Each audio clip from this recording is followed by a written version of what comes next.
আসসালামু আলাইকুম, বিসমিল্লাহির রহমানির রহিম। প্রিয় নবম শ্রেণীর ছাত্রীরা, তোমাদের সকলকে স্বাগত জানাই আমার বাংলা দ্বিতীয় পত্র ক্লাসে। আশা করি তোমরা সবাই ভালো আছো। আমি আলহামদুলিল্লাহ ভালো আছি। তো তোমাদের আজকে ক্লাস 9-এ প্রথম ক্লাস নিচ্ছি আমি, অর্থাৎ তোমাদের তো এবছর ক্লাস নেওয়ার সুযোগ হয়নি। তো আশা করি তোমরা ইতিমধ্যেই নবম শ্রেণীর পাঠ, সিলেবাস এসব বিষয়ে অবগত হয়েছ। আমি আজ তোমাদের একেবারেই প্রাথমিক কিছু ধারণা দেওয়ার চেষ্টা করব, যেগুলো তোমাদের পরীক্ষার জন্য গুরুত্বপূর্ণ। আশা করি তোমরা উপকৃত হবে। প্রিয় ছাত্রীরা, আমরা যে ব্যাকরণ পড়াবো আজকে তোমাদের, এই ব্যাকরণ অংশটি 30 নম্বর তোমাদের অবজেক্টিভ অর্থাৎ নৈর্ব্যক্তিক দিতে হবে। এই নৈর্ব্যক্তিক অংশটি তোমাদের খুব কষ্টদায়ক মনে হয়, আসলে কিন্তু এটি তোমাদের বড় একটি সুযোগ তোমাদের নম্বর বৃদ্ধি করার। অর্থাৎ এক্ষেত্রে তোমরা যদি 30টি প্রশ্নের উত্তর দিতে পারো, তাহলে 30 নম্বরে 30ই পেয়ে যাবে। আর এই 30 নম্বরের উত্তর দেওয়াটা কিন্তু কঠিন কিছু নয়। তোমাদের ধারণা, পূর্ব ধারণা থেকেই এই অংশ মানে প্রশ্নগুলো তোমাদের দিতে হয়।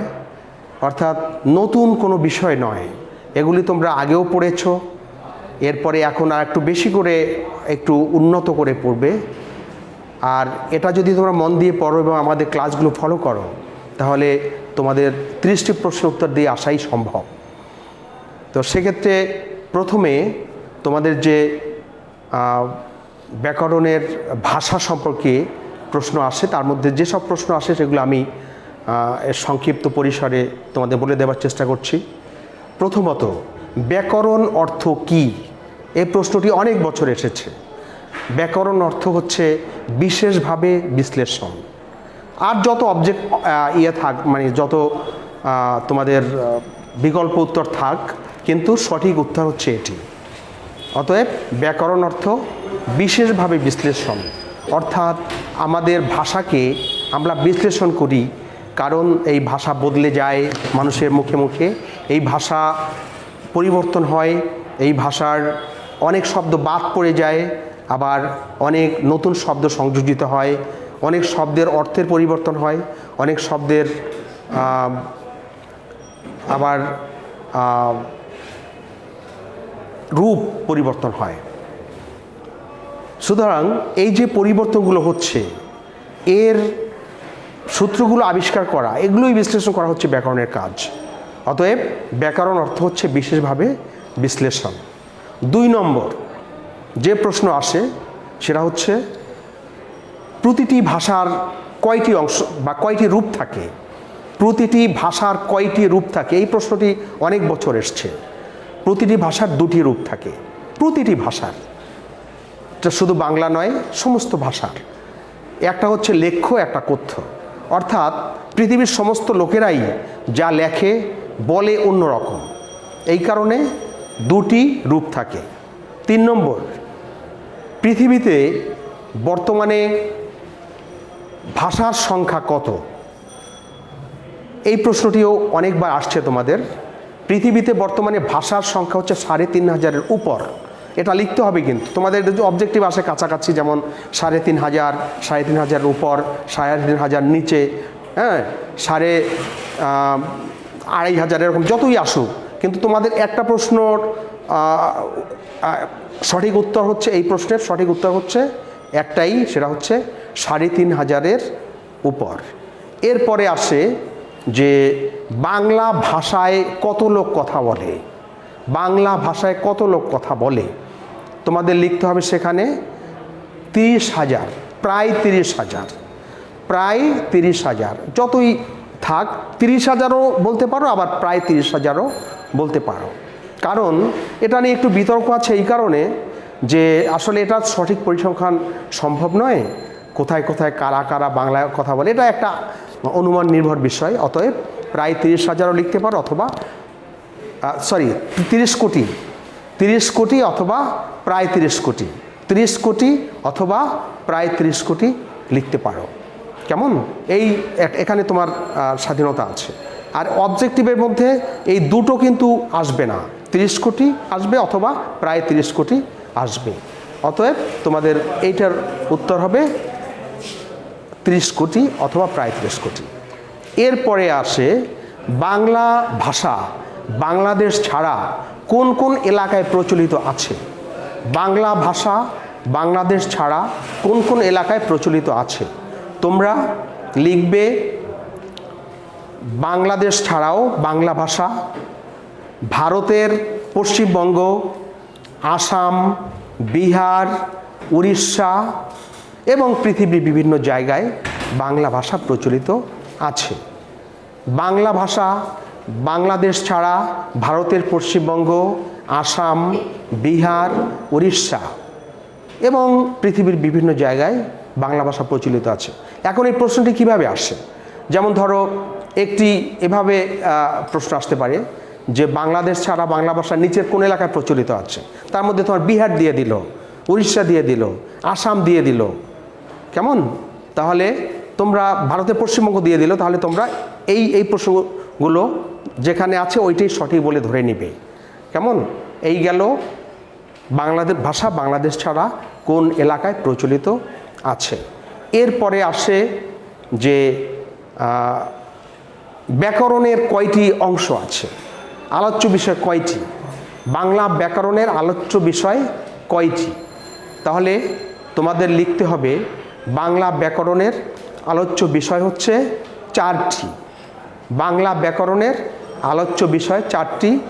1 নম্বরে ধ্বনিতত্ত্ব, 2 নম্বরে অর্থতত্ত্ব বা রূপতত্ত্ব, 3 নম্বরে বাক্যতত্ত্ব, 4 নম্বরে অর্থতত্ত্ব।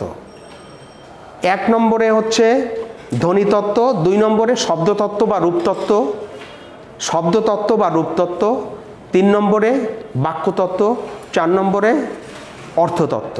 এই 4টি বিষয় হচ্ছে বাংলা ব্যাকরণের আলোচ্য বিষয়। এরপরে আরেকটি প্রশ্ন আসে যে বাংলা ভাষা ও বাংলা সাহিত্যের আদি নিদর্শন কি। তাহলে তোমাদের লিখতে হবে সঠিক উত্তর হচ্ছে চর্যাপদ। চর্যাপদ বাংলা সাহিত্যের আদি নিদর্শন চর্যাপদ। এরপরে অন্যগুলো থাকতে পারে, যেমন ধরো থাকলো যে যেমন বৈষ্ণব সাহিত্য অথবা অনুবাদ সাহিত্য অথবা মঙ্গল কাব্য, এগুলো আসতে পারে, কিন্তু তোমরা লিখবে চর্যাপদ। আবার আসতে পারে যে চর্যাপদ কোন শতাব্দীর রচনা, কোন শতাব্দীর রচনা। তখন তোমরা লিখবে এটি হচ্ছে 7ম শতাব্দীর, 7ম শতাব্দী, এটা আদি নিদর্শন। তাহলে এই 7ম শতাব্দী থেকে বর্তমান কাল পর্যন্ত 3টা যুগ আছে বাংলা। এটাও আসতে পারে যে বাংলা সাহিত্যের কয়টি যুগ বা কি কি, সেটা প্রাচীন যুগ, মধ্যযুগ, আধুনিক যুগ। এবং যুগ বিভাজনের ক্ষেত্রে তোমাদের মনে রাখতে হবে যে 7ম শতাব্দী থেকে দ্বাদশ শতাব্দী পর্যন্ত, একাদশ শতাব্দী পর্যন্ত হচ্ছে প্রাচীন যুগ। এরপরে দ্বাদশ শতাব্দী থেকে সপ্তদশ শতাব্দী পর্যন্ত হচ্ছে মধ্যযুগ, এবং এরপরে আধুনিক যুগ শুরু হয়েছে। আধুনিক যুগ তো এখনও চলছে। তো এই বিষয়গুলো তোমাদের ব্যাকরণে এই প্রশ্নগুলো আসতে পারে। এরপরে হচ্ছে আরেকটি খুবই গুরুত্বপূর্ণ প্রশ্ন যে বাংলা যে লিপি, আমরা যে লিপিগুলো লিখি, এই লিপিগুলো উৎস কী, এই লিপিগুলোর উৎস কী। তাহলে তোমরা লিখবে এই বাংলা লিপির উৎস হচ্ছে ব্রাহ্মী লিপি। মনে রেখো, বাংলা লিপির উৎস হচ্ছে ব্রাহ্মী লিপি। এরপরে আরেকটি আছে, যেমন বাংলা ভাষার কোন ভাষা থেকে জন্ম লাভ করেছে, বাংলা ভাষা কোন ভাষা থেকে জন্ম লাভ করেছে, এটাও প্রশ্ন আসতে পারে। তাহলে এটি হচ্ছে বঙ্গ কামরূপী ভাষা থেকে। তোমাদের উত্তরটা হবে কি, বঙ্গ কামরূপী ভাষা থেকে বাংলা ভাষার জন্ম লাভ করেছে। এখন আরেকটি প্রশ্ন আছে এখানে, ঠিক আমাদের ছাত্রীরা, অর্থাৎ তোমরা ছাত্রছাত্রীরা গুলিয়ে ফেলে এটি, সেটা হচ্ছে যে বাংলা ভাষার জন্ম তো হচ্ছে বঙ্গ কামরূপীতে, কিন্তু বাংলা ভাষার উৎস কি? উৎস হচ্ছে বৈদিক ভাষা। মনে রাখতে হবে উৎস এবং জন্ম এক কথা নয়। এটা একটু উদাহরণ দিয়ে তোমাদের বলি। যেমন আমার বাবাকে আমি বললাম, হ্যাঁ, যে আমার বাবার নাম এই, কিন্তু আমি যে পর্যন্ত আমি জানি, যে মোটামুটি আমার জানা আছে যে আমার বাবার বাবাকে তার বাবাকে তার বাবাকে, এভাবে যে পর্যন্ত আমার একেবারে প্রামাণিক মানে জানা আছে, প্রমাণ আছে, সে পর্যন্ত যদি আমি বলি, তাহলে আমার উৎস হচ্ছে আমার সেই যে পর্যন্ত জানি, যাকে জানি তার নাম বলতে হবে। তাহলে সেটি হচ্ছে বাংলা ভাষা। এবং এই ভাষার বিষয়টি তোমাদের জানতে হবে, সেটা হচ্ছে যে আমাদের এই ভাষা কিন্তু পৃথিবীর প্রথম ভাষা হচ্ছে, পৃথিবীতে প্রথম যে ভাষার জন্ম হয়েছে সেই ভাষার নাম হচ্ছে ইন্দো ইউরোপীয় ভাষা। ইন্দো ইউরোপীয় ভাষা, সেখান থেকে পৃথিবীর বিভিন্ন ভাষার জন্ম হয়েছে। এবং আবার অনেক ভাষা তো পৃথিবী থেকে হারিয়েও গিয়েছে, মানুষ তার প্রয়োজনে ভাষার সৃষ্টি করে।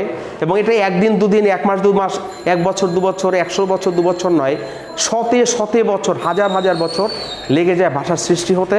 আবার ভাষার বিলুপ্ত হতেও সময় লাগে, দীর্ঘ সময়। তো সেক্ষেত্রে আমাদের যে, যেমন ধরো আমরা মনে করি যে মুসলমানরা বিশ্বাস করে যে মুসলমান আদম আলাইহিস সালাম থেকে জন্মলাভ করেছে, হ্যাঁ, এভাবে আমাদের ভাষাও সেরকম। ভাষা বিজ্ঞানী যারা, তারা খুঁজতে খুঁজতে খুঁজতে খুঁজতে গিয়ে একেবারে শেষ পর্যন্ত পৌঁছেছেন, সেটা হচ্ছে ইন্দো ইউরোপীয় ভাষা।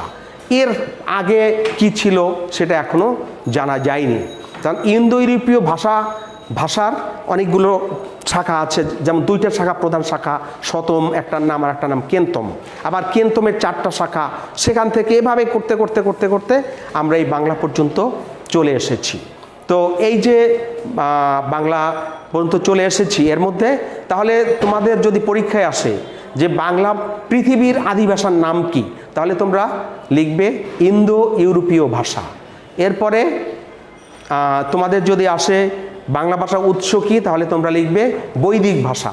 আর যদি আসে বাংলা ভাষার জন্ম কোনটি, তাহলে তোমরা লিখবে বঙ্গ কামরূপী ভাষা। এই বিষয়টি তোমরা গুলিয়ে ফেলো না, কেমন? এরপরে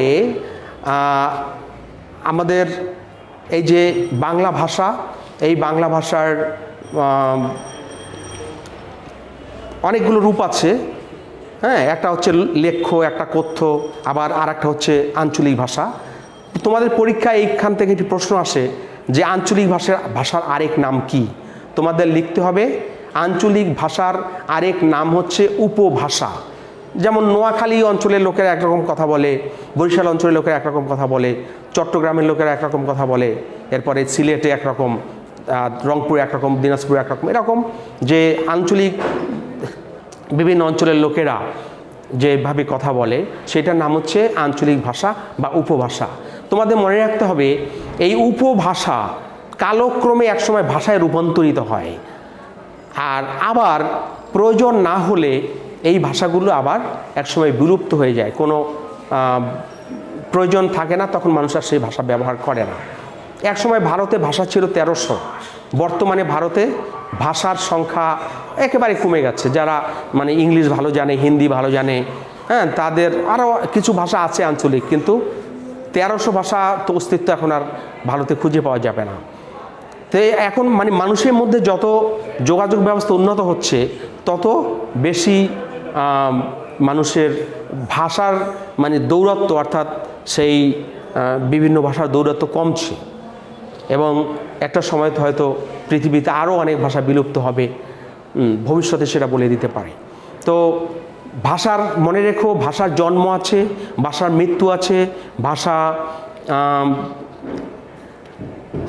প্রয়োজনে মানুষ ভাষা তৈরি করে, প্রয়োজনে মানুষ ভাষা আবার নিজের বিলুপ্ত করে, অর্থাৎ নিজের প্রয়োজনের বাইরে ছুঁড়ে ফেলে দেয়। তো এইটুকুই আজকে তোমাদের ক্লাস। আশা করি যা বলেছি তোমরা বুঝতে পেরেছ। তোমাদের সকলকে ধন্যবাদ। আসসালামু আলাইকুম রহমতুল্লাহ।